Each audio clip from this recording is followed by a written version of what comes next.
इस वीडियो में मैं तुम्हें ऐसी चीज बता दूंगा ना, किसी के बस की नहीं होगी तुम्हारे 95 मार्क्स आने से रोक सके। बहुत लोग है ना तुम्हें डिमोटिवेट करेंगे कि तूने तो अपने माँ बाप का नाम बदनाम कर दिया, तूने अपने 2 महीने वेस्ट कर दिए। मैं तुम्हें ये नहीं बोलूंगा कि तुम डेली 8-8 घंटे पढ़ो, 16-16 घंटे पढ़ो। मैं बस आपको एक चीज बोलूंगा कि तुम्हें ना रेगुलर पढ़ना है। So hello everyone, this is Gaurav भैया। अगर तुमने इस वीडियो पे क्लिक किया ना, तो इसका मतलब ये है कि तुम ऐसे स्टूडेंट हो जिसने अपने 2 महीने वेस्ट कर दिए और अब है ना समझ नहीं आ रहा कि भैया क्या मैं जून से पढ़ के अच्छे नंबर ला सकता हूं।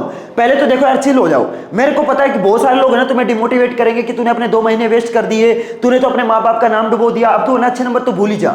यार पहले ना चिल करो। तुम है ना 10th क्लास में हो, समझ रहे हो, तुम यूपीएससी का पेपर नहीं दे रहे हो। 10th क्लास का 95% पेपर ऐसा होता है जो हर साल रिपीट होता है। मैंने खुद अपने 10th क्लास में ना अपने 8 महीने वेस्ट किए थे। सिर्फ आखिरी के 4 महीने पढ़ के मैंने खुद 10th क्लास में 100% स्कोर करे हुए हैं। तो आज की इस वीडियो में मैं आपको जितनी भी चीजें बताने वाला हूं ना, देखो मैं आपको ये नहीं बोलूंगा कि भाई तू है ना अब 8-8 घंटे पढ़ने लग जा, 12-12 घंटे पढ़ने लग जा। मैं आपको एक ऐसा सटीक प्लान बताने वाला हूं जो बच्चा मेरी बातों को फॉलो कर लेगा। मेरे अगर खुद 10th क्लास में 100% आए हुए हैं तो मैं आपको गारंटी दे रहा हूं तुम्हारे बड़े आराम से 95 मार्क्स मैं आपको बड़े आराम से दिलवा दूंगा। बस तुम्हें क्या करना है, जो जो चीजें मैं आपको इस वीडियो में बताने वाला हूं वो आपको लकीर मान के ना आपको फॉलो करनी है। बस आप है ना ये खुद से प्रॉमिस करो कि इस वीडियो में गौरव भैया मेरे को जो जो चीज बताएंगे मैं उसको फॉलो करूंगा। और देखो यार, मेरे को ना आप पे 100% भरोसा है, लेकिन मैं चाहता हूं कि आप भी मेरे पे उतना ही भरोसा करो जितना मैं आप पे करता हूं। तो आपको सिंपल क्या करना है, कमेंट करना है कि यस भैया मैं आप पे भरोसा करता हूं। अब चलो वीडियो को स्टार्ट करते हैं। तो सबसे पहले आपको किस तरीके से प्लान करना है वो मैं आपको बताता हूं। देखो अब बहुत सारे बच्चों ने ना अपने 2 महीने वेस्ट कर दिए हैं, तो बहुत सारे बच्चों का ना बैकलॉग हो गया होगा। जब मैं खुद 10th क्लास में था तो पता है मेरे ना कुछ चैप्टर पेंडिंग थे, तो मैं क्या सोचता था कि यार मेरे जो चैप्टर पेंडिंग है ना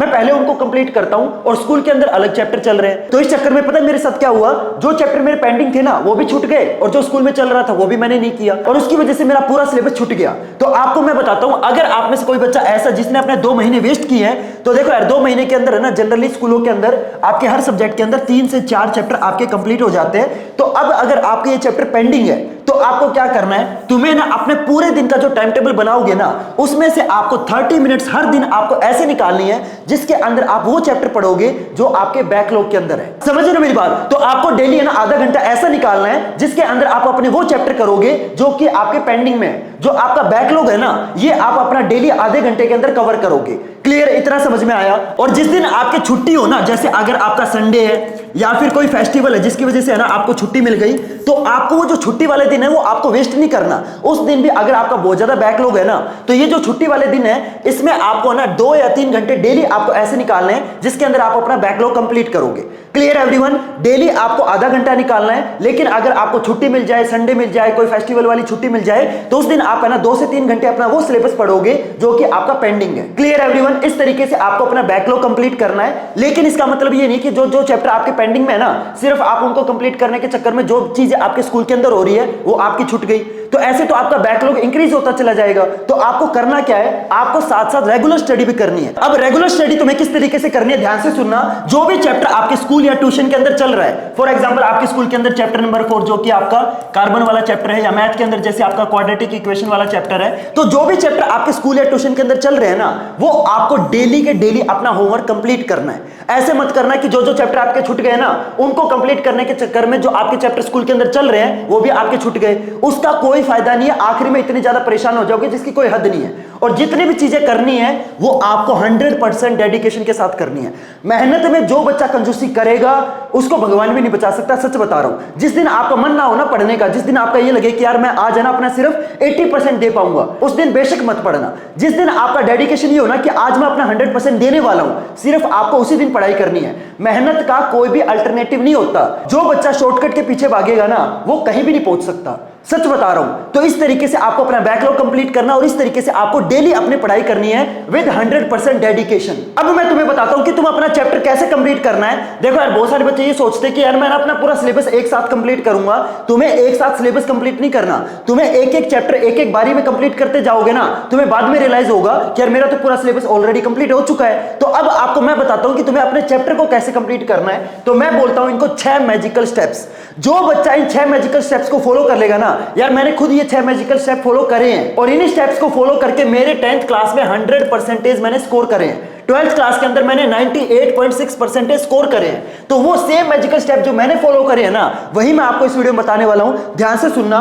सबसे पहले है कि आपको अपना चैप्टर पढ़ना नहीं है। बहुत सारे बच्चे चैप्टर पढ़ने भागते हैं, चैप्टर पढ़ना नहीं है, चैप्टर आपको समझना है। क्या करना है? चैप्टर समझना है। बहुत सारे बच्चे क्या करते हैं, पहले चैप्टर समझने से पहले ना एनसीईआरटी बुक खोल के बैठ जाते हैं। तुम अगर डायरेक्टली एनसीईआरटी बुक खोल के बैठोगे ना, कुछ समझ नहीं आएगा। क्यों? क्योंकि एनसीईआरटी की जो लैंग्वेज है ना, वो इतनी ज्यादा कॉम्प्लिकेटेड है, तुम कंफ्यूज हो जाओगे। तो आपको सबसे पहले क्या करना है, अपने स्कूल के अंदर, कोचिंग के अंदर, अगर आपको समझ में आता है तो वहां से समझना है, अगर समझ नहीं आता तो टेंशन मत लो। तुम क्या कर सकते हो, तुम है ना यूट्यूब पे जाके मेरे जो वन शॉट लेक्चर है ना, वो आप देख सकते हो। तुम्हें जो भी चैप्टर समझना है ना, उस चैप्टर का नाम लिखा, गौरव भैया वन शॉट लिख देना, वो चैप्टर का वन शॉट आपको मिल जाएगा। तो सबसे पहले आपको YouTube वीडियो से क्या करना है, चैप्टर को समझना है। उसके बाद अगर आप एनसीईआरटी बुक ओपन करोगे ना, तुम्हें हर चीज समझ में आएगी कि यार हाँ, गौरव भैया ने ये चीज बताई थी, वो एनसीईआरटी बुक में यहां पे लिखी हुई है। समझ रहे हो मेरी बात? तो पहले आपको चैप्टर समझना है, उसके बाद तुम्हें चैप्टर को पढ़ना है। और मैं तुम्हें एक और चीज बता दूं, जब तक आपकी एनसीईआरटी कंप्लीट ना हो जाए, किसी और बुक को टच मत करना। एनसीईआरटी बुक है ना, क्लास 10th वाले बच्चों के लिए लिटरली भगवत गीता है। जब तक आपकी एनसीईआरटी बुक कंप्लीट ना हो जाए, किसी और बुक को टच नहीं करना है। क्लियर? और आपको एक और चीज बता दूं, एनसीईआरटी का आपको हर एक क्वेश्चन बिल्कुल फिंगर टिप्स पे याद होना चाहिए। तुम एक काम करना, पिछले साल का ना जो पेपर आया था ना 10th क्लास वाले बच्चों का जो पेपर था, फाइनल पेपर, एक बार उसको उठा के देखना और साथ में ना एनसीईआरटी बुक ओपन करना और एक एक क्वेश्चन को मैच करके देखना। आपको समझ में आएगा कि 80% जो पेपर है ना, वो आपका डिक्टो एनसीईआरटी बुक में से आता है। मतलब जो लैंग्वेज होती है ना क्वेश्चन की, वो तक चेंज नहीं होती। एनसीईआरटी को ऐसा कर लो कि अगर मैं तुम्हें रात में उठा के भी क्वेश्चन पूछूं ना, तो वो तुम्हें मुंह जबानी याद हो। अगर तुमने एनसीईआरटी अच्छे से कर ली ना, ये मान के चलो तुम्हारा 80% पेपर ऑलरेडी हो चुका है। तो सबसे पहले आपको चैप्टर को समझना है, फिर आपको एनसीईआरटी बुक के टेक्स्ट की जो रीडिंग है वो आपको करनी है। उसके बाद एनसीईआरटी के जितने भी आपके इन टेक्स्ट क्वेश्चन है या फिर आपके बैक एक्सरसाइज वाले क्वेश्चन है, ये आपको बिल्कुल फिंगर टिप्स पे याद होने चाहिए। और इसके बाद तुम्हें करने हैं प्रीवियस ईयर क्वेश्चन, और जितने भी आपके नए टाइप के क्वेश्चन है ना, जितने भी आपके कंपिटेंसी बेस्ड क्वेश्चन है, सोर्स बेस्ड क्वेश्चन है, असर्शन एंड रीजन वाले क्वेश्चन है, तुम्हारे सिलेक्टिव रिस्पांस वाले क्वेश्चन है, डिस्क्रिप्टिव रिस्पांस वाले क्वेश्चन है, जितने भी आपके नए टाइप के क्वेश्चन है ना, जो सीबीएसई इस साल आपका इंट्रोड्यूस कर रहा है, ये आपको प्रैक्टिस करने हैं। क्योंकि जो नए टाइप के क्वेश्चन है ना, चाहे कंपिटेंसी होगी, जितने भी आपके नए टाइप के क्वेश्चन है, ये आपको एनसीईआरटी बुक में तो मिलेंगे नहीं। और आपको साथ साथ प्रीवियस ईयर क्वेश्चन की भी अहमियत जाननी है। बहुत सारे बच्चे ना प्रीवियस ईयर क्वेश्चन को ना लाइटली लेते हैं कि यार क्या जरूरत है, वो सबसे बड़ा बेवकूफ है। जो बच्चा एनसीईआरटी के क्वेश्चन, प्रीवियस ईयर क्वेश्चन और जितने भी आपके नए टाइप के क्वेश्चन है, कंपिटेंसी बेस्ड क्वेश्चन, जो बच्चा इन तीनों चीजों को कर लेगा ना, उस बच्चे के मैं लिख के देता हूं, चाहे तुम ना पेपर पे लिख लो, चाहे इस बात को ना मेरी रिकॉर्ड कर लो, उस बच्चे के 95% मार्क्स पक्के हैं। अब भैया ये जो नए टाइप के क्वेश्चन है, ये जो प्रीवियस ईयर क्वेश्चन है, हमें मिलेंगे कहां पे? क्योंकि ये जो प्रीवियस ईयर क्वेश्चन और जो नए टाइप के क्वेश्चन है ना, ये आपको पता है एनसीईआरटी बुक में तो आपको मिलेंगे नहीं। तो ये मिलेंगे आपको कहां पे? ये मिलेंगे आपको ओसवाल के क्वेश्चन बैंक के अंदर। और आप देख सकते हो मेरे पास चारों सब्जेक्ट के क्वेश्चन बैंक है और इनको मैंने अपने पैसे से खरीदा, उसके बाद मैं आपको रेकमेंड कर रहा हूं। आप देख सकते हो मेरे पास एसएसटी का क्वेश्चन बैंक है, ये साइंस का क्वेश्चन बैंक है, ये इंग्लिश का क्वेश्चन बैंक है और ये आखिरी में मेरे पास मैथ का क्वेश्चन बैंक है। इन चारों क्वेश्चन बैंक को मैंने अच्छे से पढ़ा है, अच्छे से एनालाइज किया है, उसके बाद मैं आपको रेकमेंड कर रहा हूं। देखो यार, आप मानोगे नहीं, यहाँ पे ना सामने मेरे पास है ना कम से कम भी ना 6-7 पब्लिकेशन के क्वेश्चन बैंक रखे हुए हैं। इन सबको मैंने अच्छे से कंपेयर करा है, अच्छे से मैंने इनको एनालाइज करा है। उसके बाद मैं आपको ना ओसवाल के जो क्वेश्चन बैंक है, ये मैं आपको रेकमेंड कर रहा हूं, क्योंकि इनके अंदर आपको ना प्रीवियस ईयर क्वेश्चन मिल जाएंगे। जितने भी आपके नए टाइप के क्वेश्चन, चाहे कंपिटेंसी बेस्ड हो, चाहे असर्शन एंड रीजन वाले हो, जितने भी तुम्हारे सोर्स बेस्ड क्वेश्चन है, डिस्क्रिप्टिव वाले क्वेश्चन है, जितने भी तुम्हारे सिलेक्टेड रिस्पांस वाले क्वेश्चन है, जितने भी आपके नए टाइप के क्वेश्चन है ना, सारे आपको इस बुक में मिलेंगे। और मैं आपको एक और चीज बता दूं, देखो यार, आपकी मर्जी, आप इस बुक को जहां से लेना चाहो वहां से ले सकते हो, ऑनलाइन से लेना, ऑफलाइन से लेना, आपकी मर्जी है। लेकिन अगर आप इस बुक को मेरे लिंक से लोगे ना, तो आपको एक बुक के ऊपर 300 रुपए का कैशबैक मिलेगा। तो आपकी मर्जी है। देखो, अगर आप एक बुक लोगे तो आपको 300 रुपए बचेंगे, अगर आप 2 बुक लोगे तो आपके 600 रुपए बचेंगे। बाकी देखो, आपकी मर्जी, आप जहां से लेना चाहो वहां से ले सकते हो, आपकी मर्जी है। क्लियर है एवरीवन? अब मैं आपको जो चीज बताने वाला हूं, वो बहुत सारे बच्चे इग्नोर करते हैं। अब बहुत सारे बच्चों को ये होगा कि भैया ठीक है, मैंने एनसीईआरटी के क्वेश्चन कर लिए, मैंने प्रीवियस ईयर क्वेश्चन कर लिए, लेकिन अब इसका मतलब ये नहीं है ना कि तुमने एक बार पढ़ लिया तो अब पूरी जिंदगी के लिए याद हो गया। तुम उस चीज को भूलो भी तो गे ना, तो आपको क्या करना पड़ेगा, उस चीज को रिवाइज करना पड़ेगा। तो रिवाइज कैसे करना है? सबसे पहले देखो, रिवीजन जब भी करोगे ना, तो तुम्हें 3 टाइम रिवीजन करनी है।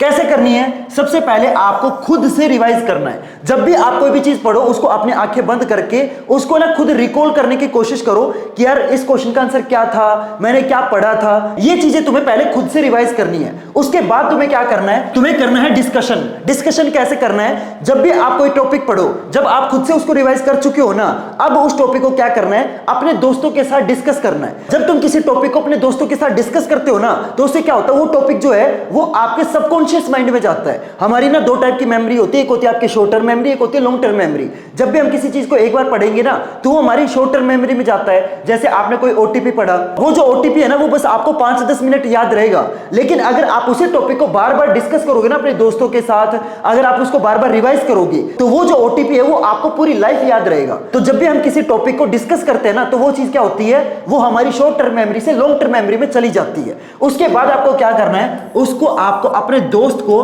पढ़ाना है। जब आप किसी टॉपिक को किसी को पढ़ाते हो ना, वो टॉपिक मैं गारंटी देता हूं, लिख के देता हूं, वो टॉपिक आप पूरी जिंदगी नहीं भूलोगे। तो तुम्हें समझ में आया तुम्हें रिवीजन कैसे करनी है? रिवीजन तुम्हें 3 तरीके से करनी है। पहले सेल्फ, दूसरा डिस्कशन, तीसरा है आपका टीचिंग। Clear everyone? और आखिरी में तुम्हें क्या करना है, आखिरी में तुम्हें करना है सैंपल पेपर। अभी तुम्हारा सैंपल पेपर का टाइम नहीं आया तो मैं इस टॉपिक को अभी हटा रहा हूं। अभी तुम्हें बस ये जो पहले 5 स्टेप है ना ये फॉलो करने हैं। अब तुम्हें ना बस एक आखिरी चीज फॉलो करनी है, ध्यान से सुनना। बहुत सारे बच्चे पता क्या करते हैं, ये चीज है ना मैंने भी अपनी गलती करी थी, लेकिन ये जो गलती है ना मैंने बहुत जल्दी सुधार ली, जिसकी वजह से मेरे अच्छे परसेंटेज आ गए। और अगर तुम ये गलती सुधार लोगे ना तो तुम्हें बहुत ज्यादा फायदा होगा। मैंने इस चैनल के ऊपर है ना इस साल अपना ऑल इंडिया रैंक 2 हमारे चैनल से जो निकली थी उसका मैंने इंटरव्यू लिया था उस बच्चे का। उस बच्चे ने मेरे को बहुत प्यारी बात बताई कि भैया मेरे को ना जो एसएसटी सब्जेक्ट है ये मेरे को बहुत ज्यादा मुश्किल लगता था, लेकिन जैसे मेरे समर वेकेशन आई, जैसे मेरे को कभी 3 या 4 दिन की छुट्टी मिली, मैं अपने एसएसटी के जितने भी मुश्किल चैप्टर हैं या जितने भी चैप्टर लेंथी हैं वो मैंने अपने क्या करे समर वेकेशन के अंदर कंप्लीट कर लिए। मानोगे नहीं, उस बच्चे ने समर वेकेशन के अंदर अपने 8 चैप्टर निपटा दिए थे। तो आपको भी ऐसे ही करना है। जो भी सब्जेक्ट आपको मुश्किल लगे, चाहे एसएसटी, मैथ, साइंस, जो भी आपको सब्जेक्ट मुश्किल लगता है, उस सब्जेक्ट के जितने भी चैप्टर आपको ऐसे लगते हैं ना कि भैया ये बहुत ज्यादा लेंथी चैप्टर है या बहुत ज्यादा मुश्किल चैप्टर है या मेरे को समझ नहीं आता, उस चैप्टर को अपनी समर वेकेशन के अंदर निपटा दो। बहुत सारे बच्चे ये सोचते हैं कि समर वेकेशन के अंदर मैं बस उतना ही काम करूंगा जो मेरे को स्कूल टीचर ने बताया। तुम्हें एडवांस चलना है, जितना काम स्कूल वालों ने दिया ना सिर्फ अगर उतना ही करोगे तो बहुत एवरेज नंबर आएंगे। अगर तुम्हें एक्स्ट्रा ऑर्डिनरी नंबर लेने हैं ना तो तुम्हें एक्स्ट्रा ऑर्डिनरी काम भी करने पड़ेंगे। तो आपको क्या करना है, जितने भी आपके टफ चैप्टर हैं वो आपको एडवांस में पढ़ने हैं। जब भी आपको 3-4 दिन की स्कूल की छुट्टी मिले ना उसके अंदर वो चैप्टर निपटा दो। समझ रहे हो मेरी बात? तो जितना भी आपका फ्री टाइम है ना इसको वेस्ट नहीं होने देना। Clear everyone? अगर तुम इन चीजों को फॉलो करोगे ना मैं आपको गारंटी दे रहा हूं तुम्हारे 95% मार्क्स आने से कोई नहीं रोक सकता। और अगर यार तुमने ये वीडियो यहां तक देख लिया ना तो प्लीज इस वीडियो पर कमेंट कर देना ताकि मेरे को पता चले कि कितने बच्चों ने ये वीडियो यहां तक देखी है। तुम्हें सिंपल क्या कमेंट करना है, #बोर्ड्स विद गौरव भैया, बोर्ड्स विद गौरव भैया, ये आपको क्या करना है, कमेंट करना है ताकि मेरे को पता चल जाए कि कितने बच्चे ऐसे हैं जो इस वीडियो को यहां तक देख रहे हैं। Clear everyone? और ओसवाल के क्वेश्चन बैंक को परचेज करने का जो लिंक है ना वो मैंने आपको डिस्क्रिप्शन बॉक्स में दे दिया है, वहां से आप परचेज कर सकते हो। बाकी देखो आपकी मर्जी, आप जहां से परचेज करना चाहो वहां से परचेज कर लेना, लेकिन अगर आप इस बुक को मेरे लिंक से लोगे ना तो आपको एक बुक के ऊपर 300 रुपए का कैशबैक मिलेगा। बाकी आपकी मर्जी है, जहां से लेना चाहो वहां से ले सकते हो। और अगली वीडियो के अंदर है ना मैं आपको एक बहुत ही बड़ा सरप्राइज देने वाला हूं। मैं इस चैनल के ऊपर लेके आ रहा हूं पेपर लीक सीरीज, जिसके अंदर मैं आपको हर चैप्टर के जो मोस्ट एक्सपेक्टेड, मोस्ट रिपीटेड और मोस्ट इंपोर्टेंट क्वेश्चन है ना वो मैं आपको चैप्टर वाइज अगली वीडियो के अंदर बताने वाला हूं। तो आपको सिंपल क्या करना है, चैनल को सब्सक्राइब करना है। सब्सक्राइब करने से क्या होगा, जब मैं आपको अगली वीडियो के अंदर पेपर लीक सीरीज प्रोवाइड करूंगा ना तो आपको पता चल जाएगा। तो प्लीज चैनल को सब्सक्राइब जरूर करना और साथ में यार इस वीडियो को अपने फ्रेंड्स और क्लासमेट के साथ जरूर शेयर करना ताकि यार इस वीडियो से ना ज्यादा से ज्यादा बच्चों का फायदा हो। तो चलो गाइस, मिलते हैं फिर अगली वीडियो में नए टॉपिक के साथ। तब तक के लिए goodbye and have a nice day.